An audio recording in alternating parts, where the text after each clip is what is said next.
Batting পিচেও death ওভারে মুস্তাফিজ সেরা। বন্ধু মুস্তাফিজের মতো এমন বলার আমি আগে কখনো দেখি নাই। আইপিএলে জাফনা কিংসের বিপক্ষে মুস্তাফিজের এমন বোলিং দেখে একই বললেন মাতিসা পাতিরানা। দর্শক, লঙ্কান প্রিমিয়ার লিগ আইপিএল এর দ্বিতীয় ম্যাচেও উইকেটের দেখা পেয়েছেন মুস্তাফিজুর রহমান। প্রথম ম্যাচে ক্যান্ডিপাল কনসের বিপক্ষে 44 রানে 1 উইকেট নেওয়ার পর গতকাল জাফনা কিংসের বিপক্ষে 30 রানে 2 উইকেট নেন ডাম্বুলা সিক্সারের হয়ে খেলতে নামা মুস্তাফিজুর রহমান। বুধবার 3 জুলাই জাফনা কিংসের কাছে 4 উইকেটে হারে ডাম্বুলা। দল হারলেও দারুণ বোলিং করেন ডাম্বুলার হয়ে মুস্তাফিজুর রহমান।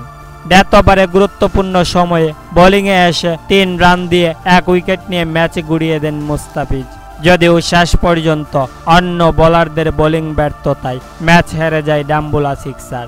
তবে ডেথ ওভারে কাটার মাস্টারের এমন বোলিং মন কেড়ে নেন বন্ধু মাতিসা পাতিরানার। ডেথ ওভারে মুস্তাফিজের এমন বোলিং দেখে আজ লাইভে এসে মাতিসা পাতিরানা বলেন, পিচ সত্যিই অসাধারণ বোলিং করেছেন। ডেথ ওভারে সে যেভাবে দলকে গুড়িয়ে দিয়েছিল তা সত্যি অবিশ্বাস্য।